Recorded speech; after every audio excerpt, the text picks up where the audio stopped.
La Sociedad Dominica de Medios de Comunicación, Sodomco, presenta A Pensar Más con Rosa María Palacios.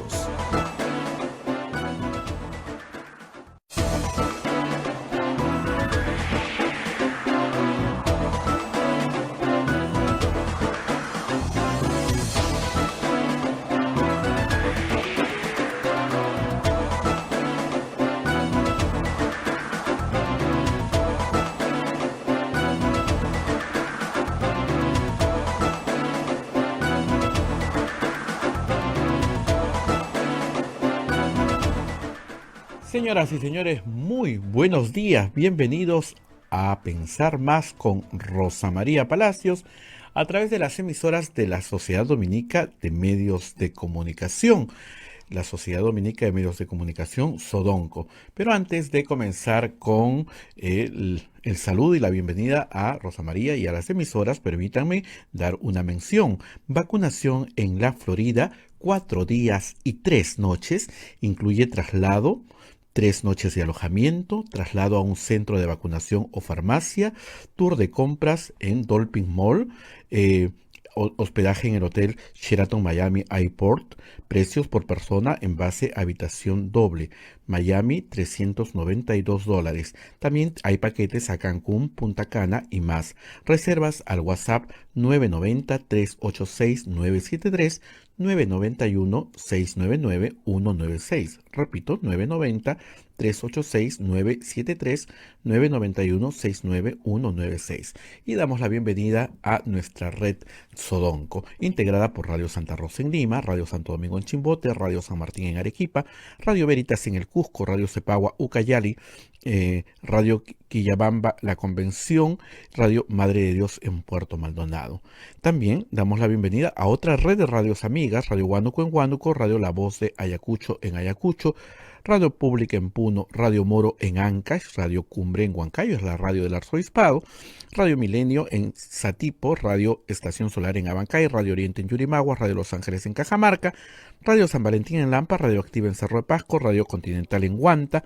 AM Tagua nos pone en podcast en todo el Perú y el mundo, y estamos en las plataformas móviles y estamos en la página web de Radio Santa Rosa, www.radiosantarosa.com.pe, y transmitiendo en Facebook, en el Facebook señal en vivo de Radio Santa Rosa y de Radio Quillabamba también señal en vivo, y también el canal de YouTube de Radio Santa Rosa y de Sodonco. Tienen muchas formas para poder escucharnos y estamos listos para conectarnos con Rosa María Palacios, a quien saludamos este 20 de noviembre. Rosa María, ¿cómo estás? Muy buenos días.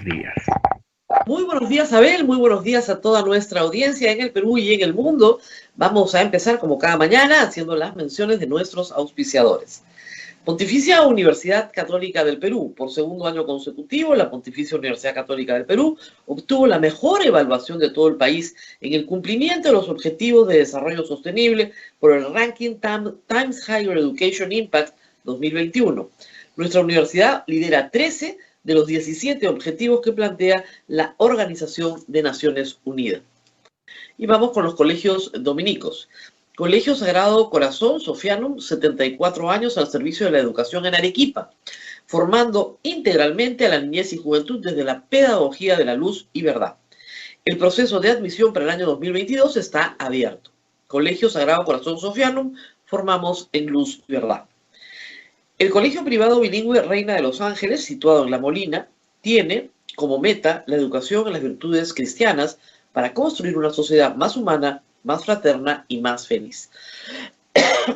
El Colegio Bilingüe La Asunción, perteneciente a la Congregación de las Hermanas Dominicas de la Inmaculada Concepción, ubicado en Trujillo, La Libertad, brinda una educación a jóvenes y niños basada en las virtudes y en la espiritualidad dominica. Colegio Santa Anita brinda educación católica desde el diseño curricular Luz y Verdad. Es una gran opción a los papás que buscan para sus hijos una educación de calidad con valores. Cuenta con docentes en el manejo de los entornos virtuales de aprendizaje para el desarrollo de habilidades de los alumnos que les hagan competitivos en la sociedad. Muy bien, hasta aquí nuestras menciones y ahora vamos a los temas que nos convocan el día de hoy. hay que decir que en materia de la pandemia tenemos buenas noticias dentro de la gravedad.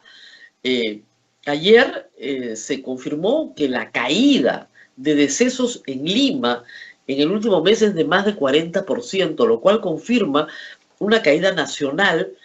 Ya la curva es clara hacia abajo y parece ser que ahora sí, esperemos en Dios, estamos saliendo de la segunda ola. Eso no quiere decir que usted no se tenga que cuidar, por el contrario, tiene que cuidarse y cuidarse mucho, mantenerse en casa en la medida de lo posible, mantener las mismas prácticas que tenemos desde marzo del año pasado, pero hay la tranquilidad de que están sucediendo dos cosas. Primero, que la enfermedad se ha expandido nuevamente, muy fuerte, y esa expansión hace que el número de contagiados crezca y al crecer ya no hay dónde expandirse más. Pero por otro lado, que la vacunación está funcionando. Y está funcionando ya en las cifras que reflejan los decesos de los mayores de 80 años, que han caído sustancialmente.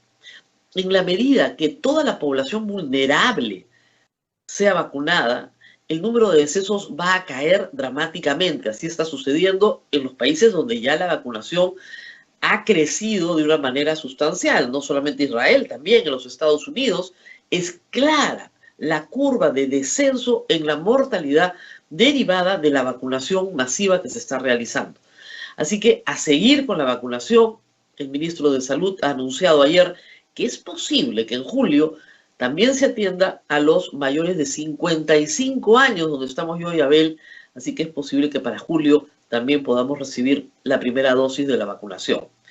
Si termina este gobierno, reitero, con todos los adultos mayores vacunados y además con toda la población vulnerable, sea primera línea, sean personas con comorbilidades, pues el gobierno que entra tiene que culminar, por supuesto, ese trabajo, pero no va a recibir una tercera ola tan dramática como ha sido la segunda. Así que vamos bien y luchando por ir mejor, por supuesto, en una situación muy, pero muy crítica. Y esa es la buena noticia, pero también hay malas, ¿no es cierto? Y vamos a hablar de lo que pasó ayer en Ayacucho. Y no solo de lo que pasó ayer en Ayacucho, sino de lo que pasó de ayer en la proclama ciudadana. Tanto Keiko Fujimori como Pedro Castillo han jurado respetar algunas instituciones básicas de la democracia. Una de ellas son los derechos humanos. Sin derechos fundamentales, ¿no es cierto?, no es posible que exista democracia. Y uno de esos derechos es el de la libertad de prensa o libertad de expresión. Ayer, durante un evento en Ayacucho, el candidato presidencial Pedro Castillo tomó el micrófono y dijo cosas que son falsas. Mintió e insultó a los medios de comunicación y asusó a los que estaban presentes ahí. Eso no lo hizo un seguidor de él, no lo hizo un fanático, un ayayero, una cuenta troll. No, lo hizo él mismo. Y eso es lo grave. Y eso es lo que no puede hacer un candidato que acaba de jurar que no va a hacer eso. Pierde toda credibilidad en materia de cumplimiento de sus compromisos. Tomó el micrófono en Huamanga y dijo que ya tenían información y la iban a revelar sobre cuánto ganaban los conductores de televisión y quién les pagaba.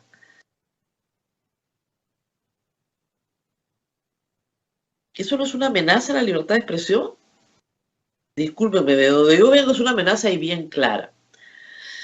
Hace aproximadamente 2 o 3 semanas circuló un papel porque eso es lo que era, con un logo de Keiko que decía pagar a periodistas y una lista de periodistas. Yo no estaba, pero claro, faltaba la primera página.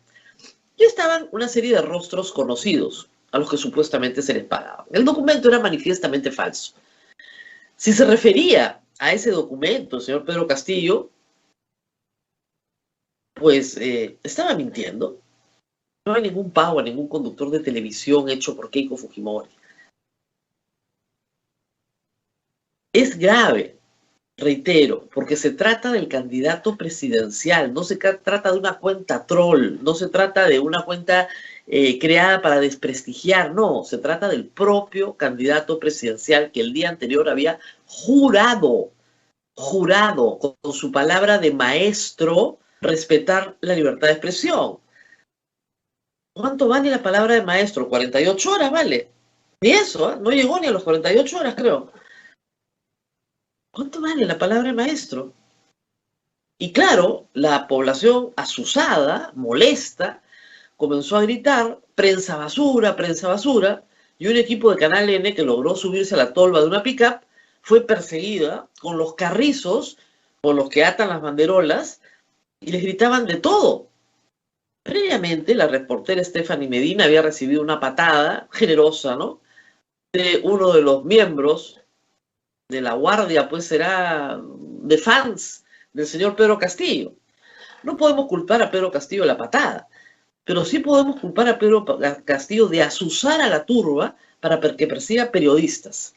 ¿Y por qué quiere referirse a los conductores en pantalla?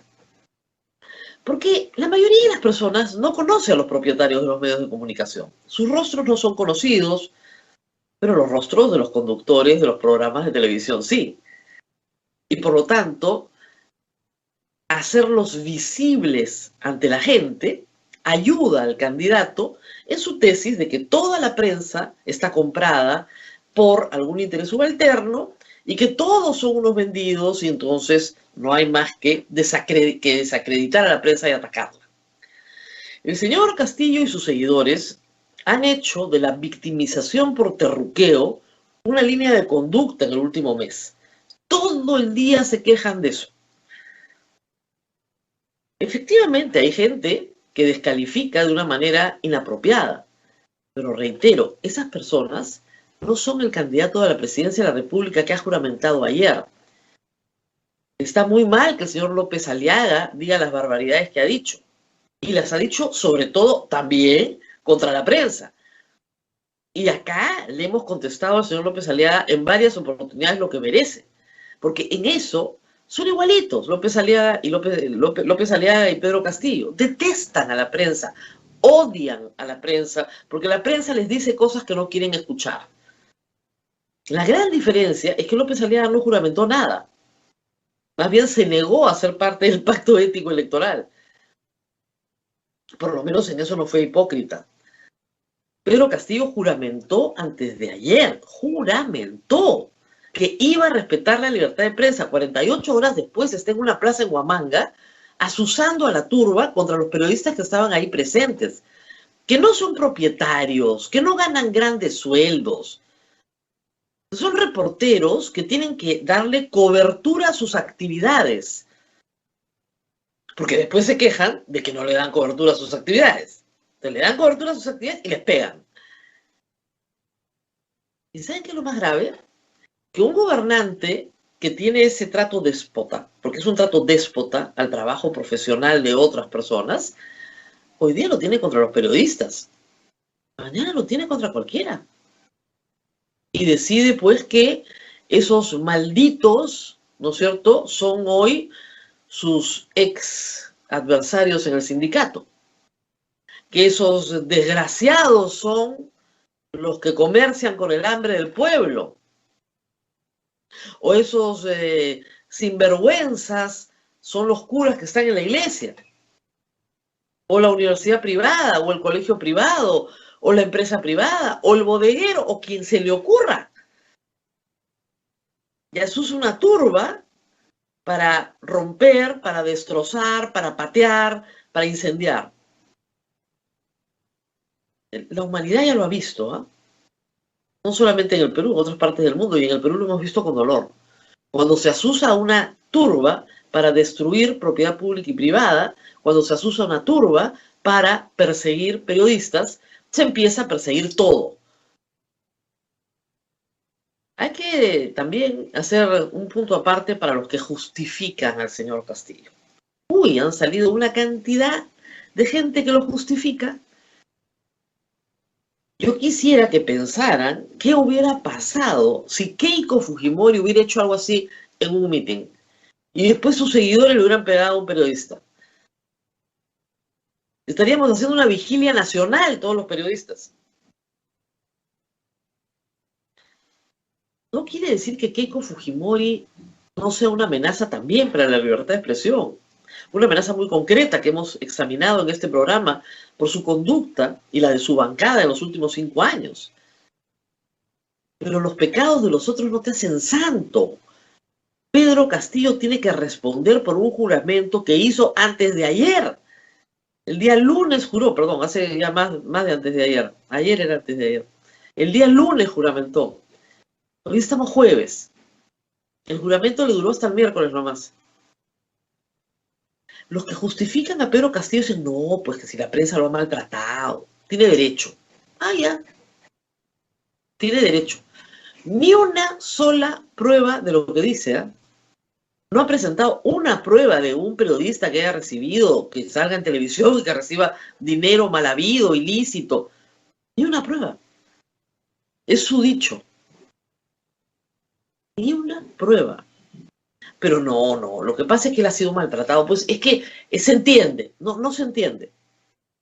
Los que justifican violencia contra los periodistas no son gente democrática, son gente que está inventando excusas porque les gusta más Pedro Castillo que Keiko Fujimori y no pueden, ¿no es cierto?, con la idea de que tienen que criticar al candidato que les gusta. La suerte de no tener candidato que puedes criticar a los dos, pues. Pero están justificando lo injustificable. Si Pedro Castillo quiere ganar esta elección, hace horas ha debido salir a pedir disculpas e interesarse personalmente por la salud de los periodistas agredidos de Canal N. Que no les ha pasado nada esta vez, porque claro, una patada, te caes, te levantas, y los reporteros, que son muy valiosos, que probablemente es lo mejor que tenemos en un medio de comunicación, son los que están más expuestos a la violencia y los que menos la merecen. No ganan grandes sueldos, muchas veces, sobre todo en empresas periodísticas muy precarias, ni siquiera tienen un contrato laboral, un contrato de trabajo, tienen contratos de locación de servicios, ni siquiera tienen seguro social. Si les pasa algo, hay que hacer una chancha para ayudarlos. Esa es la realidad del periodismo peruano, de la que el señor Pedro Castillo no tiene idea. Entonces lo que tiene que hacer el señor Pedro Castillo hoy es pedir perdón. Pedir perdón por haber faltado su juramento. Pedir perdón por haber mentido, porque ha acusado en vano a alguien sin tener ninguna prueba. Y pedir perdón por azuzar a una masa que luego agredió a periodistas. 3 veces, señor. Por lo menos. Pero ahí están justificándolo, pues. ¿Ustedes creen realmente, los justificadores de Castillo, que con eso ayudan a que su candidato gane las elecciones? ¿En serio? Porque les digo, para mí lo más fácil sería decir, ah, bueno, qué bueno, ¿no? No quiero que gane Castillo, pues, ¿no? Entonces, metió la pata, bacán. Como decía Napoleón Bonaparte, contra tu enemigo comete un error, no lo interrumpas. Pero él tiene que tener una oportunidad. No ha cambiado su plan económico, sigue siendo estatista. Bueno, se le dijo y se le advirtió en todos los tonos que eso no funciona, pero en fin, lo moderó. ¿Le cuesta tanto a Pedro Castillo pedir perdón? A Keiko Fujimori le reclamamos todos los días que pida perdón por lo que hizo su padre y por lo que hizo ella. De vez en cuando lo hace, no es muy convincente tampoco, hay que decirlo. Pero por lo menos lo hace. ¿El señor Castillo va a pedir perdón? ¿Va a pedir perdón por lo que ha pasado allá? ¿Va a decir que no va a volver a pasar? ¿Que fue un exceso de su parte? ¿Que se equivocó? No hay ningún medio de comunicación en el Perú que avale lo que pasó allá. Por más entusiasmo que tenga en su línea editorial, que tiene derecho a tenerla, por el señor Castillo. Las líneas editoriales pueden adscribirse o no a un candidato, o pueden no adscribirse a ninguno. Lo que no puede adscribirse al candidato es la línea informativa, que tiene que permanecer imparcial, no neutral, pero sí imparcial.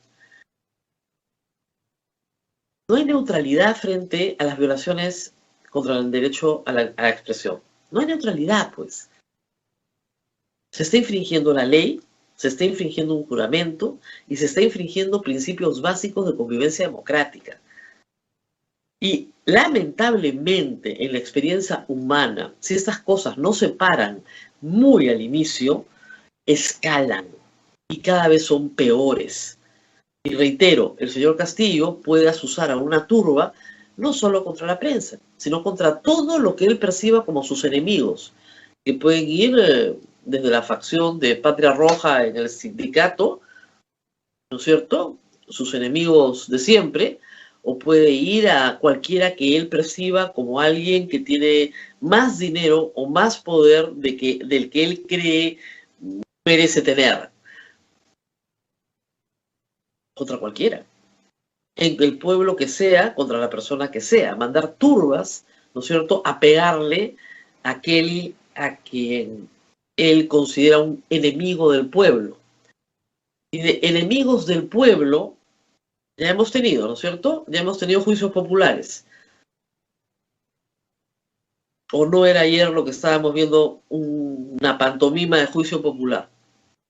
Sin ninguna prueba. Una acusación grave de corrupción contra personas que están trabajando en campo. Prensa basura, los gritaban, prensa basura, los perseguían con palos. Y alguien, no estaban persiguiéndolos, no, estaban corriendo detrás de la camioneta. Ya, que estaban haciendo ejercicio aeróbico en Ayacucho, ya.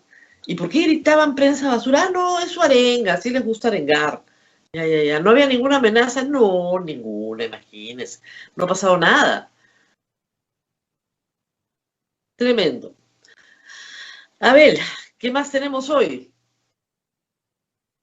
Bueno, Rosa María, permíteme también expresar mi solidaridad con todos los colegas. Yo he sido reportero y sé que es eso, y es la exposición de uno, y yo creo que de ningún lado, Rosa María, de ningún lado se puede permitir que se genere violencia. Y muy apenado porque como maestro también, qué pena que la palabra de un maestro valga tan poco. Y segundo, lo primero que nos enseñan a los maestros es la prudencia. Yo creo que el señor Castillo no fue prudente al dirigirse a una masa. Uno no sabe si en un grupo humano hay alguna persona que puede estar mal psicológicamente y reacciona mal. Es una lástima que el profesor Castillo caiga en esa provocación tan fea contra los periodistas, los que están en el campo, ¿no? Y permíteme, acá todos los que insultan voy a bloquearlos porque acá hay varios periodistas que trabajan y hacen su trabajo muy decente y acá dicen prensa mermelera. Así que habrá que bloquearlos, Rosa María. Bien, Sí, no, sí, Abel. Te escucho, Rosa María. No, sí, lo que pasa es que, claro, justifican la violencia y después se quejan, ¿eh? Justifican la violencia. Miren, los periodistas que salen a calle, y que Abel lo ha hecho, yo lo he hecho muy poco en la vida, sí saben medir cuando están en una situación de peligro, porque finalmente muchas veces terminas siendo testigo de un enfrentamiento entre dos bandos y sabes perfectamente cómo comportarte. No respondes ninguna agresión, caminas mirando al piso despacito, sales de la situación, tu camarógrafo, los camarógrafos peruanos son muy buenos, nunca deja de grabar, esté donde esté, siempre esa grabación es su mejor respaldo para después testimoniar qué fue lo que pasó. Entonces, sí saben los reporteros perfectamente comportarse en situaciones críticas, en situaciones difíciles, no tomando efectivamente partido por nadie, no confrontan, no discuten, simplemente salen de la situación lo más rápido que pueden. En el camino les llueve de todo, piedras, patadas, botellas, lo que haya, pero están en el medio. Lo que pasó ayer es que a la reportera de Canal N la han pateado a ella. Directamente, no ha estado en medio de una trifulca, no. La han buscado y la han pateado. Eso es diferente. Eso es muy diferente. Y no les ha importado que sea mujer, no les ha importado nada. Han ido y la han pateado. Y eso escala. La violencia solo engendra más violencia. De la violencia solo nace violencia. Y ese es el problema y eso escala. Entonces, que nos digan mermeleros, lo que ustedes quieran, yo no tengo ningún problema. Pero aquí, mientras yo esté sentada aquí, a ningún periodista le pegan y yo me quedo callada. ¿Ok? Esa es la regla. Si le pegan a un periodista o si se asusa una turba para pegarle a un periodista, aquí en este programa no nos vamos a quedar callados. Y no es que yo no haya tenido problemas con los propietarios, he tenido problemas con todos los propietarios de todos los medios de comunicación, soy un experto en eso. Pero ese no es el tema. El tema aquí es que un candidato juró, por Dios, segundo mandamiento, no tomarás el nombre de Dios en mano. Segundo mandamiento, el Señor es evangélico, juró por Dios, juró que jamás iba a ser una amenaza para la libertad de expresión en el Perú. Y ayer, 48 horas después, lo fue. Eso no está bien. Porque una cosa es ser una amenaza potencial. El plan de gobierno del señor Cerrón es una amenaza potencial. La conducta de Keiko Fujimori durante el último quinquenio es una amenaza potencial. Pero pasar de la amenaza potencial a la amenaza concreta es un salto bien grande. Y ayer lo dio el señor Castillo. Ya no es una ley para regular los medios en el plan de Vladimir Cerrón o apagar la prensa, la tele basura. No. Yo tengo una lista que me ha llegado con la plata que ganan los conductores de televisión y ahora les voy a contar cuánto ganan y quién les paga. Y todo es mentira. Todo, absolutamente todo es mentira. No tiene una prueba, no la muestra. Y asusa a una turba para que le pegue a los periodistas presentes. Y van de todas partes del Perú a cubrir sus actividades. Porque es candidato presidencial, no le gusta la cobertura que le dan. Bueno, qué pena pues, se llama libertad de expresión. Le disgusta la forma en la que cubren sus actividades. Le disgusta que opinen sobre su plan de gobierno. Le disgusta que no le avalen a su equipo técnico. Bueno pues, es libertad de expresión, lo tiene que soportar porque es candidato presidencial. Pero lo que ningún periodista tiene que soportar es que una turba lo persiga con unos carrizos gritándole prensa basura. Eso ningún periodista lo tiene que soportar. Porque el periodista no es candidato presidencial. Si un periodista insulta, maltrata a un invitado, muy mal pues. Y pueden los invitados y las personas que consideren afectadas en sus derechos iniciar las acciones por difamación en el Poder Judicial. Pero el periodista no es candidato a la presidencia. Esa es la gran diferencia. Homologan la conducta de un periodista con la conducta de un candidato a la presidencia que ha jurado defender la libertad de expresión. Hay una gran diferencia. Y la prensa está, lamentablemente, les guste o no, para incomodar al poder. Ese es su trabajo, incomodar al poder. No está para sobar al poder. Para sobar al poder hay un montón de gente ya contratada. La prensa, su trabajo es incomodar al poder. Esa es la forma en la que yo lo entiendo. Tienes que incomodar, tienes que señalar, tienes que decir esto está mal, tienes que decir esto no se hace, esto es peligroso, esto es dañino. No quiere decir que de vez en cuando uno no pueda dar una buena noticia, pero en general lo que va a hacer es incomodar al poder y al poder no le va a gustar. Y si no le gusta al poder la prensa, buenas noticias, estamos haciendo bien nuestro trabajo.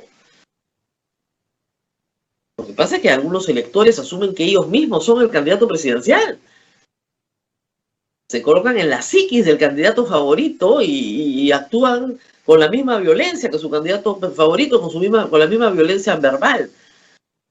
Flaco favor le hacen. Miren ustedes lo que le pasó a López Aliaga por andar insultando periodistas, sobre todo periodistas mujeres. Y la cantidad de veces que tuvimos que denunciarlos en este programa y en las redes sociales, una y otra vez. La legión de trolls que creó, que ahora parecen haberse convertido en los trolls de Castillo, porque tienen la misma conducta. Exactamente la misma conducta. Y exactamente de la misma manera que los vencimos, los vamos a volver a vencer. Las personas que amenazan a los periodistas siempre terminan vencidos. Tarde o temprano terminan vencidos. Porque amenazan un derecho fundamental, que es el derecho a quejarnos, pues, a decir que no nos gusta la forma en la que se administra el poder. Cuando te quitan eso, tarde o temprano lo recuperas. Si el señor Castillo cree que nos va a quitar el derecho a expresarnos, nos vamos a resistir hasta el último día, pero hasta el último día. Que le quede bien claro. En fin, Abel, son 8:31, hoy día vamos a salirnos un poco del tema nacional, porque habíamos abandonado el mundo, y el mundo sigue dando vueltas mientras estamos aquí. Y vamos a estar con Ramiro Escobar para ver para que nos cuente un poco, para que le cuente al público un poco lo que está pasando en Colombia y sobre todo lo que está pasando en Chile con un proceso constituyente que recién se inaugura con una flamante asamblea constituyente, un hecho sin precedentes en la historia de Chile que nunca ha tenido asambleas constituyentes, a diferencia del Perú que ha tenido muchas. ¿Alguna otra duda o murmuración de nuestros oyentes antes de ser bloqueados? No, Rosa, no. Ya, parece que ya bloqueé a los que tenía que bloquear. Muy bien. No se puede permitir, ya algunas personas ya faltan el respeto, ¿no? Bien, vamos a la pausa, Rosa María, y nuestro invitado ya nos está esperando. Pausa y volvemos. Sodomco, Sociedad Dominica de Medios de Comunicación.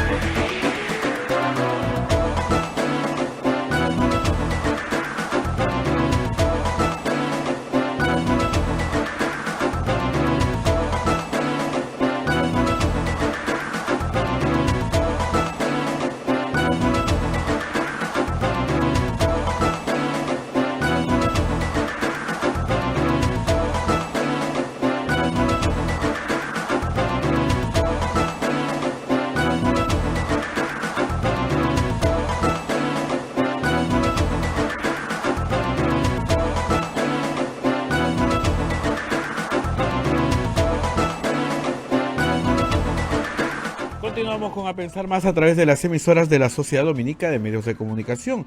En Lima nos estamos comunicando a través de Radio Santa Rosa, Radio Santo Domingo en Chimbote, Radio San Martín Arequipa, Radio Cepabu Cayale, Radio Quillabamba, La Convención, Radio Madre de Dios Puerto Maldonado.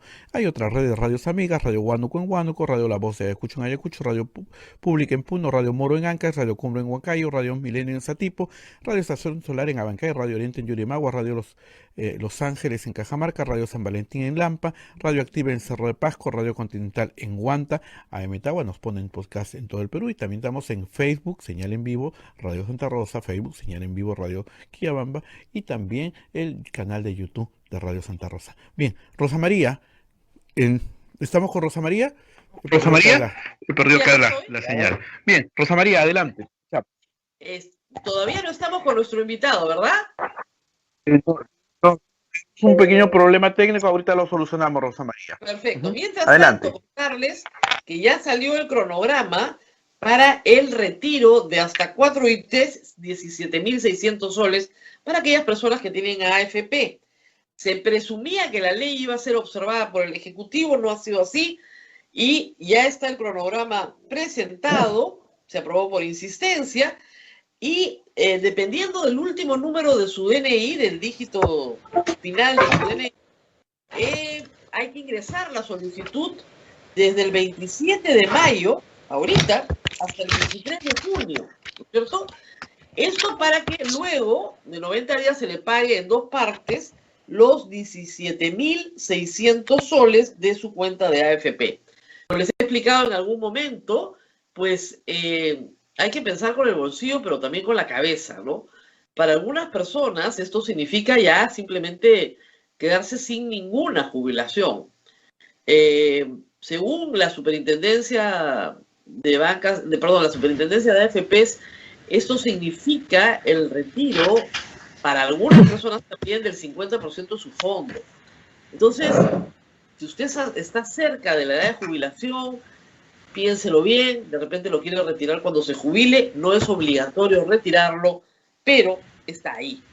De otro lado, pensando con el bolsillo, es posible que usted tenga alguna urgencia familiar y que esos 17.600 soles puedan ayudar a paliar esa actividad. Así que vamos con calma con lo de las AFPs. Hay varios días para inscribirse.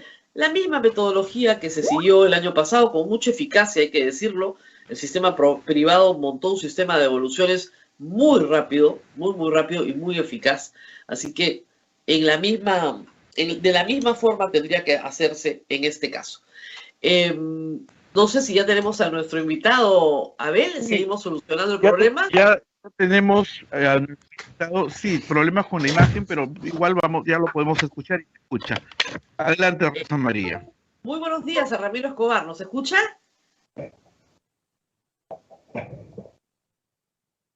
¿Nos escucha? Ramiro. Creo que lo hemos vuelto a perder. A ver. ¿Tenemos algún problema? Ahí tenemos, sí. Veo la imagen. Ahí ya está, ahí.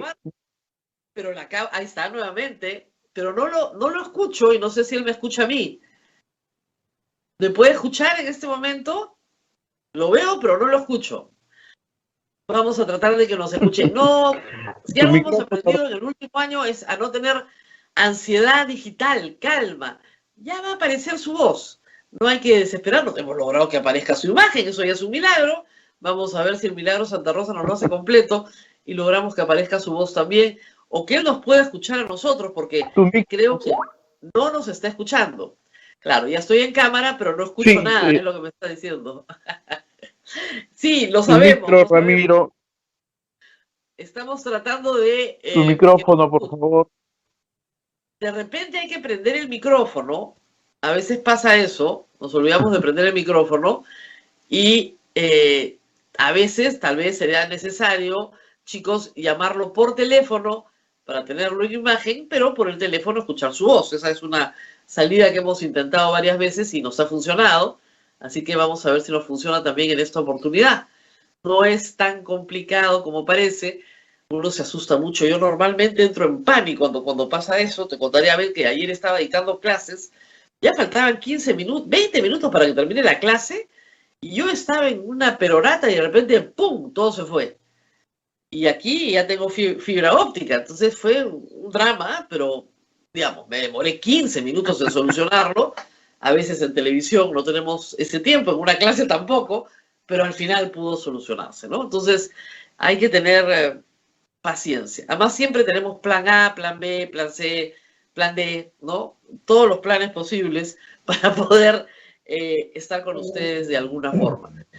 Vamos a conversar sobre sobre la región. Habíamos pedido a Ramiro Escobar hablar sobre lo que está pasando entre nuestros vecinos, ¿no es cierto?, que han tenido que sufrir lo mismo que nosotros en materia de pandemia y de crisis económica, pero que enfrentan procesos electorales también y enfrentan procesos políticos tan complicados como los nuestros, para ver cómo están saliendo de sus propias crisis. Colombia en una crisis de violencia muy dramática, que se inicia con un proyecto de ley para modificar el sistema tributario, incrementando tributos, y por el otro lado, Chile, con un proceso que se inició en realidad en octubre de 2019, con una enorme violencia en las calles, que termina con la convocatoria a una asamblea constituyente y el triunfo de la izquierda y la centroizquierda en las elecciones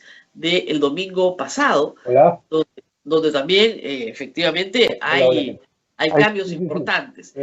Ahora sí estamos escuchando la voz de Ramiro Escobar. ¿Qué tal? ¿Nos puede escuchar ahora? Sí, yo he escuchado su voz. Escuché un murmullo, pero no estoy segura si nos ha escuchado o no. Ramiro Escobar, ¿nos escucha, por favor? Parece que sí, pero ahorita lo escuchamos. Estamos llamando, ya está. Me dicen que ya está. Adelante, Rosa María. Me dicen que ya ¿Aló? está. Ahora sí, está poniéndose los audífonos. Ahora sí. Está con su micrófono silenciado. Lo estoy viendo silenciado. Si lo pudiera abrir desde el switcher de Radio Santa Rosa, me parece que tienen que abrir el micrófono de Ramiro Escobar, porque lo veo silenciado. Hola, ¿qué tal? Está silenciado el micrófono. Él me está escuchando, pero yo no lo estoy escuchando a él. Yo te escucho, Rosa María. Sí lo sé, pero él no lo escuchamos a él, entonces necesitamos que ahora sí. ¿Ahora sí? Ahora sí. Nos ha costado, Hola. pero lo hemos logrado. Muchas gracias por Hola, estar con nosotros esta mañana. Y queríamos empezar hablando del panorama regional, que se parece al nuestro, en pandemia, en crisis económica y en procesos políticos complejos, algunos mejor canalizados que otros. Para una persona en el Perú, a la cual hay que explicarle, ¿qué está pasando en Colombia en este momento? ¿Cuál es la situación colombiana? Bueno, gracias por la invitación, Rosa María, y permíteme brevemente presentarme en parte de mis condolencias por la partida de tu padre hace poco, ¿no? Muchas gracias, Mucho, muchas ¿verdad? gracias, Miro. Y, bueno, mira, a ver, lo que ha ocurrido en Colombia es que se ha producido un estallido social hace algunas semanas debido a una reforma tributaria que ya fue retirada, ¿no? Entonces, este es el típico caso en el cual no hay que entender, como ocurrió en Chile, que el problema es la reforma tributaria, así como en Chile no había que entender que el problema era el alza de pasaje. La reforma tributaria en Colombia y el alza de pasajes en Chile son los detonantes de una situación más compleja, como ha señalado, que está muy marcada por la desigualdad social, que es un elemento, un ingrediente penoso en América Latina. América Latina es uno de los continentes más desiguales del mundo.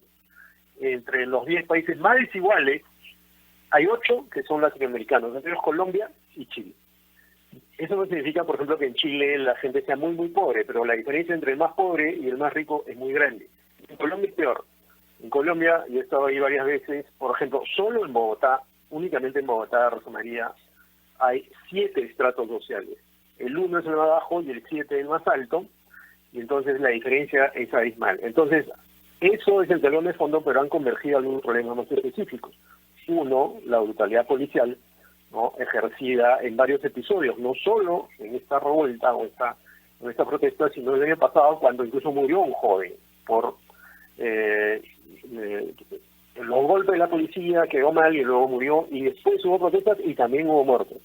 Lo otro es la falta de implementación seria, eficaz del proceso de paz.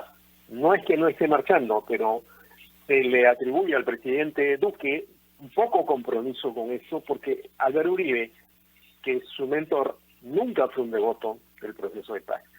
Súmale a eso una serie de reclamos de otra índole, como falta de inversión en educación, la desigualdad en general, los suegros muy magros, y esa sensación tan característica de nuestra región de que el gobernante no descifra a la sociedad. Manda la represión, se sientan a conversar, parece un diálogo de sordos, no, ya han conversado como 2 o 3 veces, pero la gente no se allana porque siente que Iván Duque no está respondiendo a sus expectativas. Pero ¿cuáles, planteas tú los temas, cuáles son las salidas posibles que plantea la calle y las que plantea el gobierno, en el caso de Colombia? Bueno, la calle hay desde que renuncie Duque, que me parece una posición inviable, porque si él renunciara, subiría Marta Lucía Ramírez, que es la vicepresidenta, y sería el mismo gobierno y es el mismo talante político, ¿no? Y lo otro es que, por ejemplo, se modifique la estructura de la policía, ¿no? Esa sería una demanda, ¿no? O sea, que se reinvente, que se recree la policía, porque es una policía militarizada, está acusada de cometer muchos abusos. Otra medida que podría tomar el presidente Duque es decidir comprometerse mucho más claramente con el proceso de paz. Hay un problema de concepción. O sea, Álvaro Uribe siempre estuvo en desacuerdo, siempre estuvo por el no a la aprobación del proceso de paz. Y Duque es su delfín. Entonces, él, durante el gobierno, no se puede decir que no hizo nada, pero, por ejemplo, no han muerto decenas de líderes sociales en Colombia a causa de la falta de seguridad en lo que se llama jurisdicciones de la paz, donde están los guerrilleros, ya que la violencia ha vuelto a crecer en general. Entonces, haría bien el gobierno en anunciar medidas, no sé si radicales, pero contundentes, para decir, miren, estamos más claramente con el proceso de paz. Y lo otro son reclamos típicos que, por ejemplo, Piñera tenía en Chile, ¿no? Subir sueldos, más inversión en educación. Entonces, ese tipo de cosas se pueden hacer dentro de cierto margen. A mí me da la impresión, Rosa María, que el Duque se siente muy dependiente de Uribe, y no me lo explico porque el Duque tiene un techo político mucho más grande, bastante joven. Entonces podría tener un margen de juego propio, incluso sin pelearse tanto con Uribe, si quiere tener futuro político, pero eso no está claro, ¿no? Lo considera un presidente débil, títere de Uribe, etcétera, y entonces creo que ahí tiene que tomar una decisión importante en los próximos días.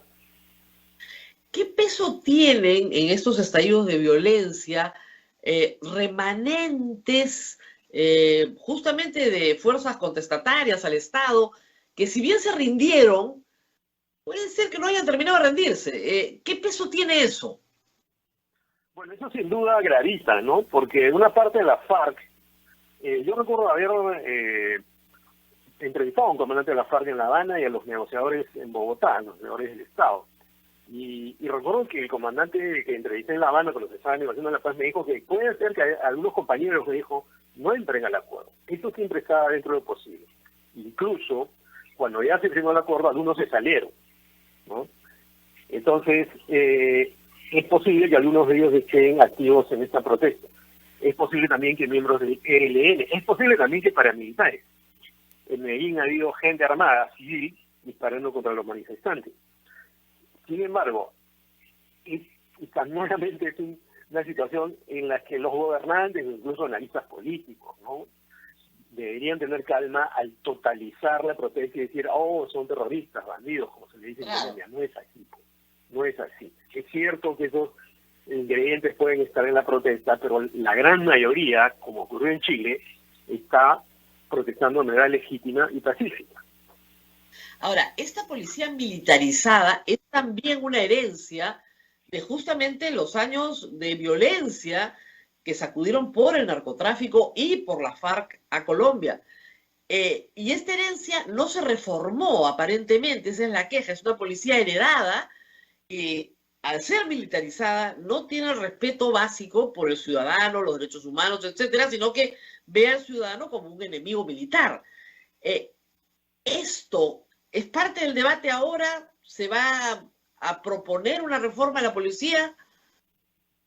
Sí, es una de las cosas que está en discusión, ¿no? Yo recuerdo que cuando hablaba con los militares colombianos acá en Lima, en Bogotá, en este trabajo que hice para la República, esta cobertura, hay algo que tú distingues, por ejemplo, en el lenguaje militar y policial, ¿no? Que mientras el gobierno de Juan Manuel Santos, es una cosa increíble, ¿no?, llamaba a los mismos de la FARC guerrilleros, ellos los llamaban bandidos. Lo que revela un tipo de concepción, ¿no? O sea, para mí ese señor no tiene una voz, es un bandido simplemente. Entonces, por ejemplo, cambiar esa mentalidad, tener otra formación, hacer que entiendan que el ciudadano o el que protesta no es un enemigo per se, y que no todos los que están protestando son bandidos, entre comillas. Sin duda hay vándalos, sin duda hay gente que aprovecha esa circunstancia. Una cosa repudiable que ocurrió durante los días de protesta fue que atacaron una ambulancia, por ejemplo, y me parece que se murió un niño, ¿no? Entonces, eso es absolutamente inaceptable, ¿no? Pero la policía debería tener una formación que tienda a la posibilidad de distinguir, ¿no?, quién está protestando legítimamente y quién puede ser alguien que está delinquiendo. Y algo más, Rosa María, que ha sido una cosa horrenda en Colombia, que ha habido frases cargadas de violencia de género de la policía, incluso acusaciones de abuso sexual, ¿no? Incluso eso está en el menú de protesta contra la actuación de la policía, ¿no? Hay un audio que circuló, no sé si lo escuchaste, ¿no?, hablaban, se referían mismo a los términos a las chicas que protestaban. Hay denuncias de abuso policial y hay una chica que incluso se ha suicidado luego de que presuntamente, o tal vez más que presuntamente, fue abusada por un policía. Entonces, ojo con eso, ¿no? Eso es algo que atiza la hoguera. Exactamente. ¿Qué tan caliente está la olla de presión todavía en Colombia? ¿Está comenzando a enfriar o tú crees que todavía hay tiempo para que crezca más? Mira, hay un problema acá que creo que fue también visible en Chile y ha sido visible en otras partes cuando pasan estas cosas, ¿no? Y es que lo que pasa es que hay un momento en que tú puedes apagar la mecha. Hay un momento, y ese momento creo que lo ha desperdiciado el presidente. Todavía se puede hacer, ¿ya? Las protestas ahora han bajado de intensidad, por unos días bajaron, pero ayer, por ejemplo, volvieron a subir. y después de cada reunión entre el Comité de Paro y el presidente Duque no sale humo blanco. Entonces, lo posible y lo triste, digo yo, porque hay una pandemia incluso más fuerte que la de acá en Colombia, con más muertos, ¿no? Es que mientras no haya concesiones de parte del gobierno, nuevamente, más o menos como las que hizo Piñera en Chile, y mira lo que ha pasado, ahora está en una constituyente, esto no creo que pare tan fácilmente, con el ingrediente de que, como hablamos hace un momento, hay algunos miembros ex miembros de la FARC o del ELN o de los grupos paramilitares que no están interesados en que haya paz, no están interesados en que esto se revuelva más. Y con eso hay que tener mucho cuidado, los propios manifestantes lo saben, tratan de evitarlo, pero si del lado de la policía y del gobierno dicen que todos son bandidos o todos son lo mismo, estamos en un gran problema, ¿no? Ahora, vamos a Chile, dejamos a Colombia en esta situación caliente y vamos a Chile a una situación enfriada porque encontró un cauce democrático. Una asamblea constituyente que revierte un ánimo de protesta, si se quiere, pero que no sabemos a dónde conduce todavía. ¿Cómo evaluar lo que ha pasado desde octubre del 2019, pandemia de por medio, proceso electoral de por medio, y lo que estamos teniendo hoy en Chile?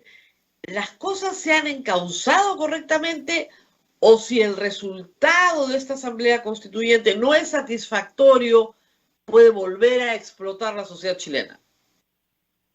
Mira, yo creo que las cosas se han causado como era esperable, ¿no? ¿Por qué se produce la crisis? Hay una protesta por el alza de pasajes, se levanta una ola imparable que incluso, ojo, ocasiona 34 muertos y mucha gente que pierde un ojo o pierde la vista, ¿no? Y lo que tú veías en el momento de las protestas era que ningún partido político era el protagonista. Era una suerte de levantamiento popular. Y lo que tienes ahora en la Constituyente es eso. La mayoría de los que han sido elegidos son independientes. Pero ojo, son independientes que quieren el cambio social. Es decir, no son adscritos a un partido de izquierda o centro-izquierda, que son los otros que tienen una votación importante, mientras la derecha ha quedado reducida y sin margen de juego porque no tienen ni siquiera un tercio para vetar artículos constitucionales. Pero lo que tienes es un gran bloque conformado por la izquierda clásica, digamos, tradicional, por una nueva izquierda donde está el Frente Amplio del Partido Comunista, que ha ganado la Comuna de Santiago, una cosa inusitada, y tiene la mayoría de constituyentes, de asambleístas, pertenecientes al grupo que se llama Independientes. Pero ese grupo independiente en buena medida representa a la gente que salió a protestar y que evidentemente quiere cambio social. Ahora, ¿cómo va a hacer ese cambio social? Ese cambio constitucional va a ser algo que van a tener que discutir por un año. Pueden cambiar varias cosas.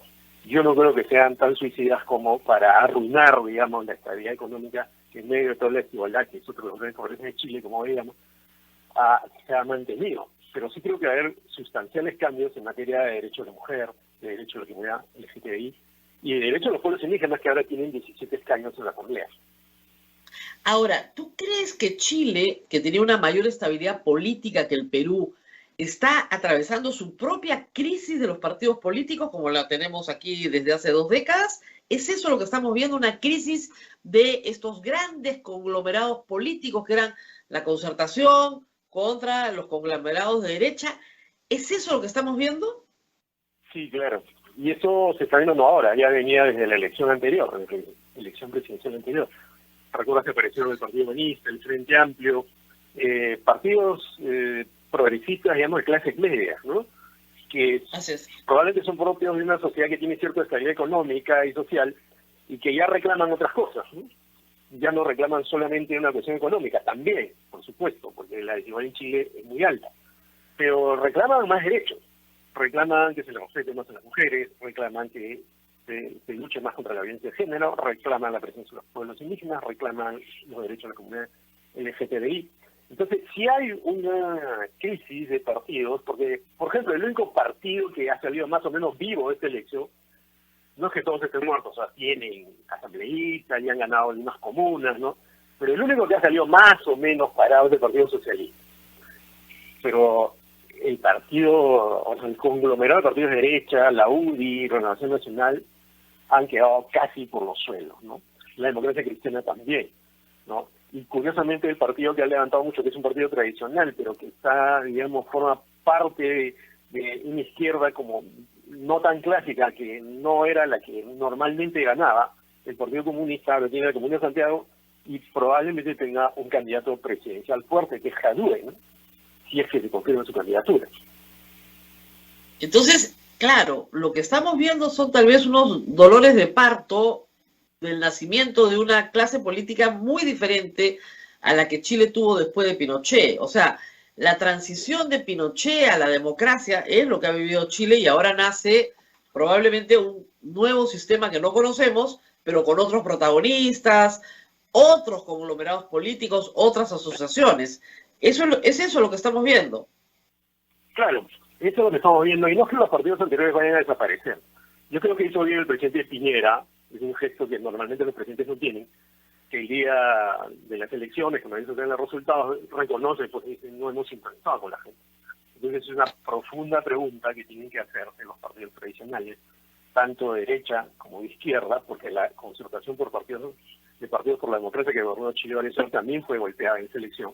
Claro. Tienen que reconocer que tienen que reinventarse, pues, ¿no? Tienen que reinventarse, recrearse, cambiar sus cables de vínculos con la población, no permanecer como es clásico en América Latina y en el mundo, una especie de mundillo, de cápsula que no les permite entender lo que pasa socialmente, ¿no? Yo recuerdo una anécdota que fue impresionante, ¿no? En las protestas, hay un día en que sale un senador de la democracia cristiana, los días que eran las protestas eran más terribles, ¿no? Macías sale del Parlamento y dice, llegó la hora de la justicia social en Chile. Y yo dice, es impresionante, ese tipo recién se da cuenta, es un reclamo que venía hasta años atrás, llegó la hora de la justicia social, por Dios. Pero si eso era algo que estaba en la atmósfera, y no es que los chilenos vivieran re mal, o sea, el pobre chileno no es tan pobre como el pobre haitiano o peruano, pero la desigualdad es algo que hiere, ¿no? Que hiere, que cansa. La clase media chilena, con tarjeta de crédito, con posibilidades de consumir, pero así como subía, podía caerse.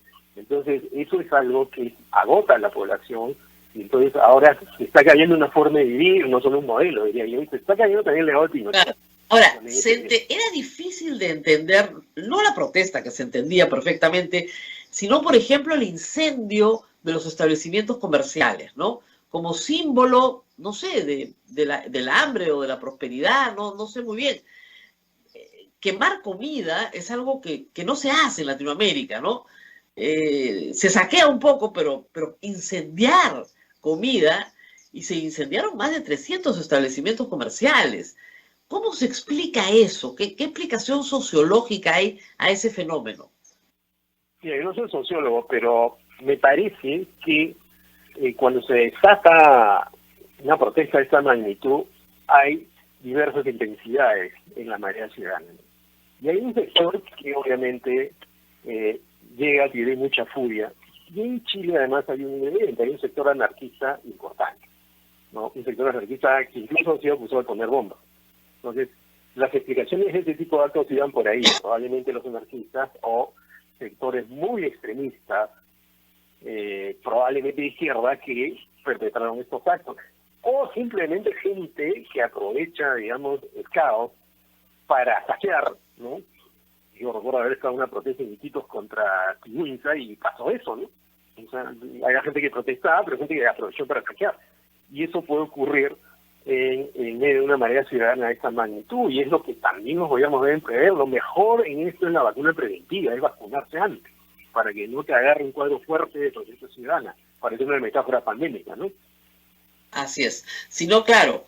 Ahora, la pandemia es un elemento, no en Chile del 2019, evidentemente, sino en el Chile posterior, pero sí en Colombia, sí en noviembre del 2020 en el Perú, un elemento que debería disuadir de protestar, pero sin embargo no es así. Baja la ola y la gente quiere salir a protestar.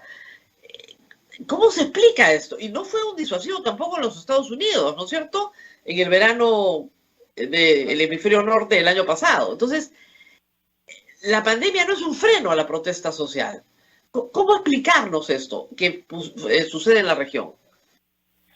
Mira, lo que pasa es que en determinadas sociedades como la colombiana, yo he podido recorrer Bogotá en bicicleta para un reportaje durante varios kilómetros y llegué a los sitios más pobres y más ricos. Entonces, me acuerdo haber llegado a un barrio donde hay una precariedad tan espantosa que es imposible describir. Entonces, cuando nosotros nos ponemos en el lugar de esas personas y entendemos que para ellos no hay mucha diferencia entre el riesgo de contagiarse y protestar para que su vida mejore, es entendible o más entendible que salir a la calle sea para ellos una opción.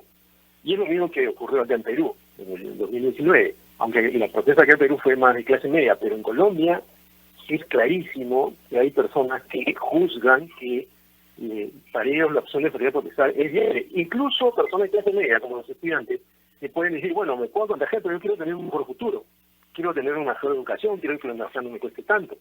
Entonces, hay un riesgo sopesado que a veces cuando nosotros vivimos en medio de cierta comodidad, probablemente no entendemos bien, pero que cuando uno se pone en el lugar de las personas, sí lo entiende, ¿no? Y entiende que sí es una opción protestar a pesar de ese enorme riesgo.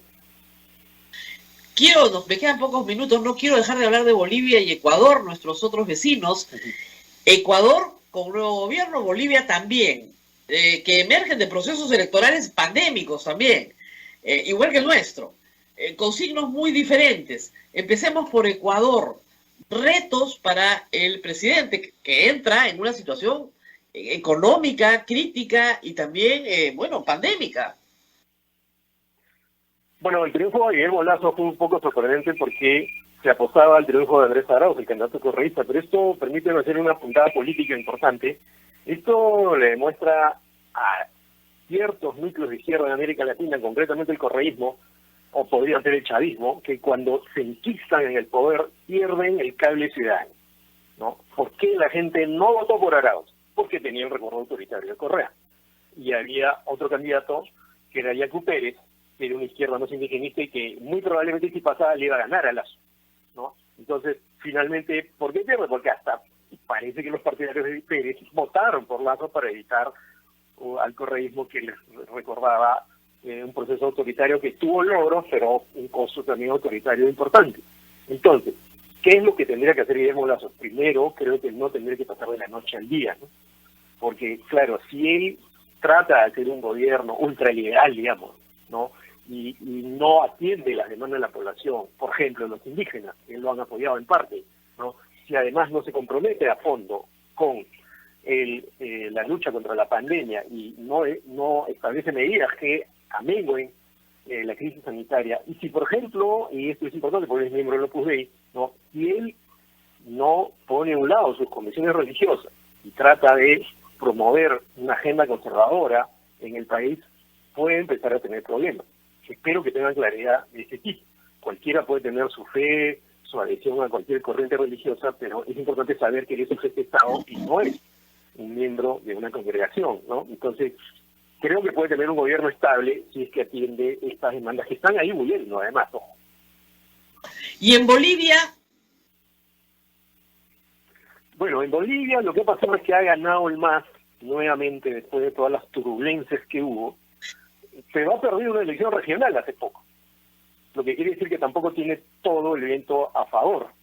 Y nuevamente Luis Arce, que ojo, fue el ministro de Economía exitoso de Morales durante 14 años, alguien que mantuvo la macroeconomía a pesar del perfil político de Morales, cosa que demuestra que un gobierno de ese tipo puede hacer eso, ¿no? Entonces, creo que Luis Arce haría bien, ya lo está haciendo en cierto modo, tomar cierta distancia de Evo Morales, que no deja de ser siempre un personaje conflictivo, ¿no? A pesar que tiene mucho apoyo entre la población boliviana, ¿no? Y tratar de interpretar ese mensaje que le han mandado con las elecciones recientes regionales para saber que tampoco tiene todo a su favor. Y eso es algo que me parece importante comentar, Rosa María, y es que en América Latina debemos aprender a convivir políticamente, debemos aprender a respetar resultados, debemos aprender a, incluso luego de que se produzca una elección, no creer que la persona que llega tiene todo a su favor, todo el poder, y va a ningunear a la otra parte y a las minorías o a los que no votaron por él. Entonces, creo que la alternancia es importante porque permite la convivencia y permite que los desbordes sociales que estamos comentando se produzcan y adquieran una intensidad inusitada, ¿no? Así es. No, los políticos deberían aprender que son inquilinos siempre precarios, ¿no? Y que es un baile de sillas, ¿no? Se apaga la música, te toca sentarte, pero a veces te quedas sin silla. Y después puedes volver a jugar, ¿no? Cada cierto tiempo y vuelves a vivir y te toca la silla. Pero es un baile de sillas, al final de cuentas, donde todos se van a sentar en algún momento y hay que aceptar eso. Excepto, bueno, claro, aquellos que no quieren la forma democrática de gobierno, que también en América Latina nos ha pasado muchas veces, ¿no? Todos los militarismos, los caudillos, en fin, golpes de Estado, todo lo que ha habido controvertido frente a la democracia. Abel, no sé si hay alguna pregunta del público, por favor, para nuestro invitado esta mañana, que nos ha dado, hemos hecho, como se dice, grandes pinceladas regionales.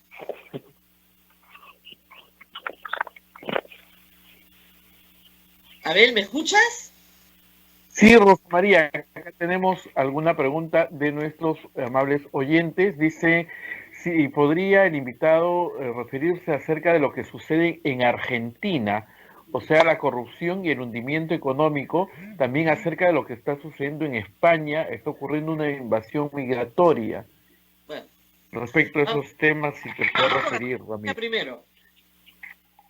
Bueno, a ver, en Argentina el gobierno de Fernández llega con bastante expectativa, ¿no? Se encuentra con una crisis sanitaria que los borra, a pesar de que, fíjate, amigos, que en Argentina no ocurre como en el Perú, que hay, donde hay déficit de camas UCI. En Argentina no hay déficit de camas UCI. El sistema de salud era más fuerte, es más fuerte. Pero, de todas maneras, la pandemia rebasó a Alberto Fernández y creo que su esquema económico estaba previsto para funcionar en pandemia. Entonces, cuando cae la pandemia, se le complica la vida, y entonces él, que creo que quería demostrar la diferencia entre Macri, que tuvo una gestión económica desastrosa, no tan desastrosa como Venezuela, por supuesto, pero desastrosa para los parámetros argentinos, él, que tenía que demostrar la diferencia, no le está demostrando. Se puede explicar eso en parte por la crisis pandémica, ¿no? Pero también por errores de él, al no tener en cuenta una serie de variables que tienen que ver, por ejemplo, con la exportación, las importaciones, cómo regula el ciclo económico, y eso es algo que ojalá pueda resolver en los próximos años. Todavía tiene un techo de gobierno importante, pero hay, ojo, elecciones de medio término en Argentina dentro de poco. En el mitad del periodo hay elecciones, se renueva al Parlamento, cosa que no existe en el Perú, y ahí puede recibir un mensaje que de pronto es parecido al que ha recibido Pedro Sánchez en España desde la Comunidad de Madrid. Rápidamente, para referirme a España, yo vi ahora en El País, un diario, también escribo una imagen conmovedora, ¿no? De un guardia civil salvando un niño en el Mediterráneo, ¿no? Que estaba a punto de ahogarse, y luego también una cooperante abrazando a alguien que había llevado las cosas. ¿Por qué se produce esta crisis migratoria entre Marruecos y España? Rápidamente, ¿no? Lo que ocurre es que España tiene dos ciudades autónomas que están prácticamente en territorio marroquí, Ceuta y Melilla. Ceuta y Melilla son como enclaves dentro del territorio marroquí, pero pertenecen a España. Entonces, ¿qué es lo que pasó? El jefe del Frente Polisario, que es el jefe el presidente de la República Árabe Saharaui, que está ahora sentada en parte de lo que era el zar español y que tiene disputas con Marruecos por ese territorio, tiene COVID. Entonces, ¿qué pasa? No había dónde atenderlo en la República Árabe Saharaui, yo estaba allá y los hospitales son muy precarios, entonces busca dónde irse y en España lo reciben por razones humanitarias, cosa que yo en realidad celebro, acepto, porque es una persona que está en riesgo. Pero, ojo, eso malquista a España con Marruecos. ¿Por qué? Porque para Marruecos ese problema no existe. Así es, esa república no existe para Marruecos. Claro, la República de Saharaui no es aceptada por Marruecos, la disputa por el zar español o zar occidental no existe, entonces al España darle acogida al presidente de la República de Saharaui se mete en un problema con Marruecos. Marruecos deliberadamente hace floja la seguridad en las fronteras y ahí se produce la ola migratoria. Entonces, creo que habría que tener una calma política suficiente como para saber que lo humanitario tiene que estar por encima de la crisis política. El señor presidente de la República de Arabia tiene también demandas en la propia España, porque es un presidente autoritario, y la ministra de Exteriores ha dicho tiene que responder, y por supuesto se le tiene que dar asistencia por la enfermedad que tiene. Pero me parece que es no respetar los derechos de la gente, abrir deliberadamente, no abrir, ¿no?, pero desguarnecer una frontera para que se produzca esto, y eso sí puede ocasionar los tristes episodios que estamos viendo, ¿no? Entonces, hay ahí, creo que, un déficit que tiene que ver con lo que hemos estado hablando, Rosa María. Los políticos tienen que pensar en los derechos humanos. La vida de la gente está primero. La vida de la gente está primero en todo sentido, y se pueden establecer políticas de diversos tipos de acuerdo a la orientación del partido, pero la vida tiene que estar primero, la lucha contra la pandemia, ¿no? Y ese, increíblemente, es algo que tiene que ver con la lucha contra la pandemia, porque el señor está muriéndose de COVID. Entonces tendría que tenerse en cuenta todos esos elementos, y espero que esa crisis termine pronto, porque estamos viendo unas escenas espantosas, ¿no? Así es. Bueno, lamentablemente se nos quedó el tiempo corto para este panorama que se fue de la región, que llegó hasta España, además. Sí, Abel. Preguntan acá, ya que Ramiro tiene...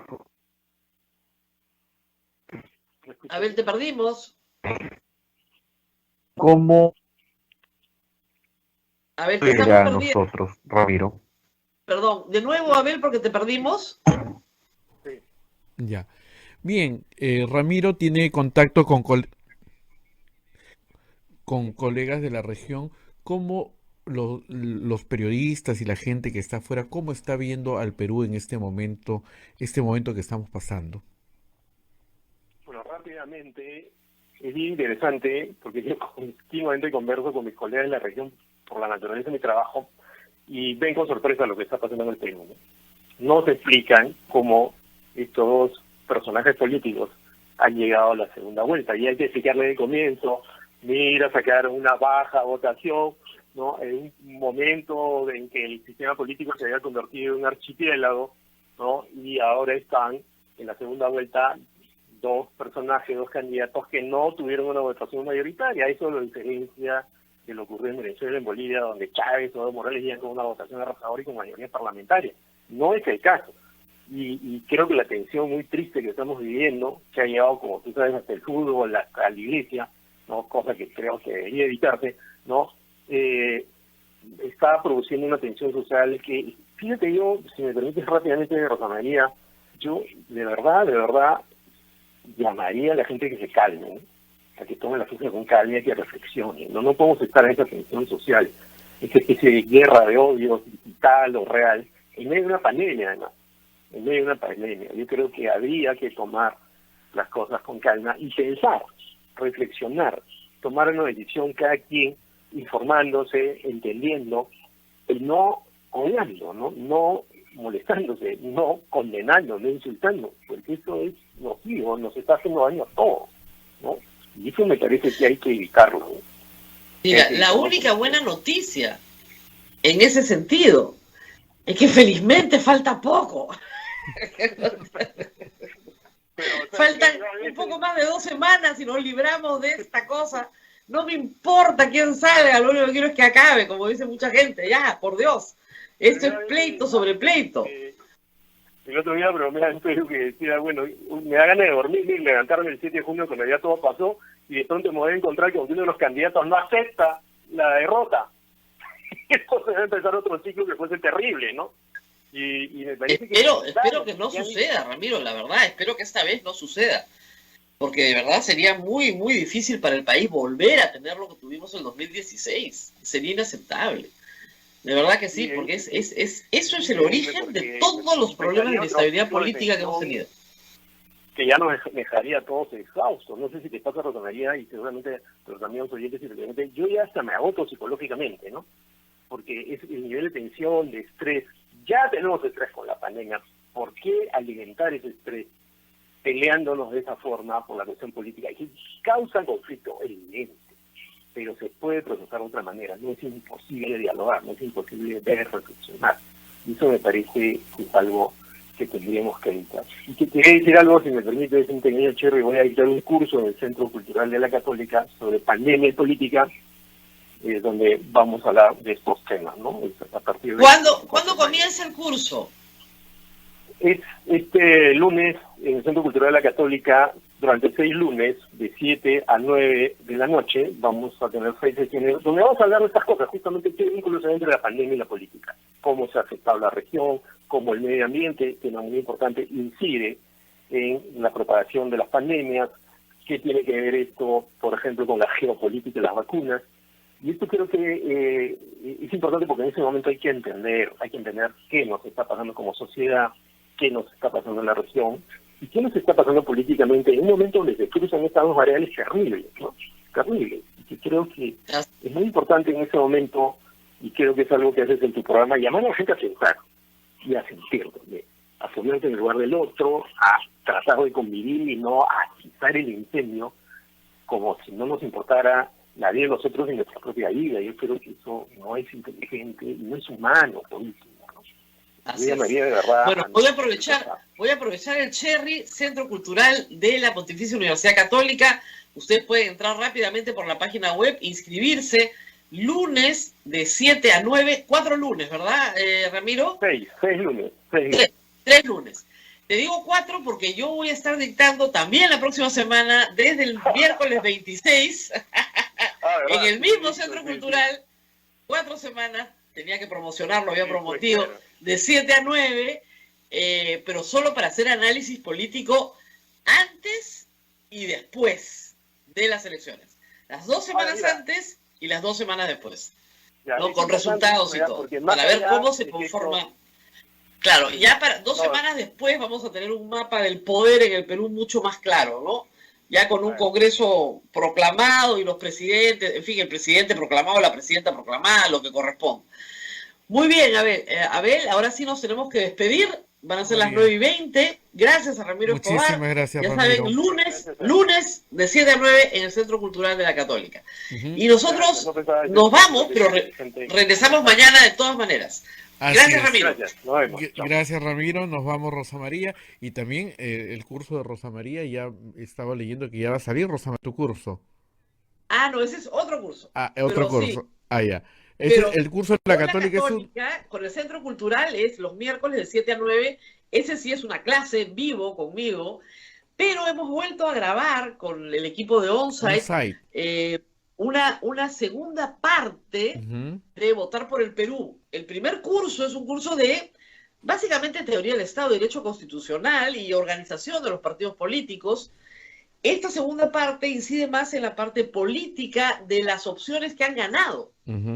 Y explicamos términos desde el punto de vista de la ciencia política, ¿no?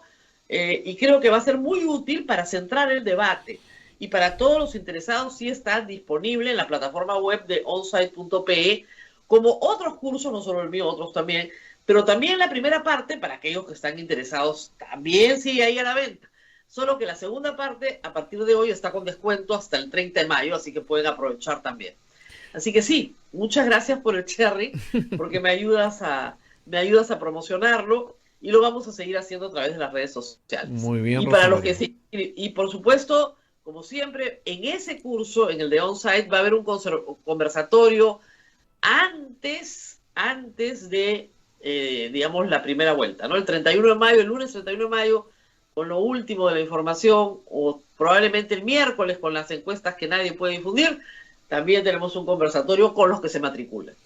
Y muy bien, Abel. Permíteme invitar, antes de despedirte, invitarte a ti y a todos los oyentes. Mañana a las 5 de la tarde vamos a estar desde las 4:30 transmitiendo la ordenación episcopal de Monseñor Juan José Salaverry Villarreal en la Catedral de Lima. Así es que todos los que se quieren conectar con y ver la ceremonia lo pueden hacer a través de nuestro Facebook, YouTube, y también escuchar a través de la radio. Desde las 4:30 estaremos haciendo una programación especial, Rosa María. Así es que ya estamos invitados.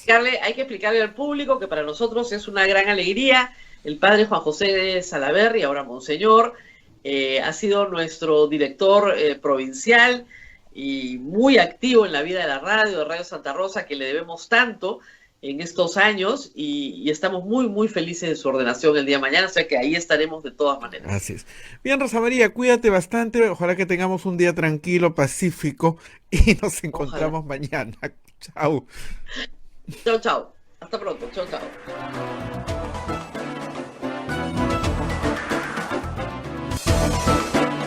Hasta aquí, A Pensar Más con Rosa María Palacios. Este programa fue producido por la Sociedad Dominica de Medios de Comunicación, Sodomco.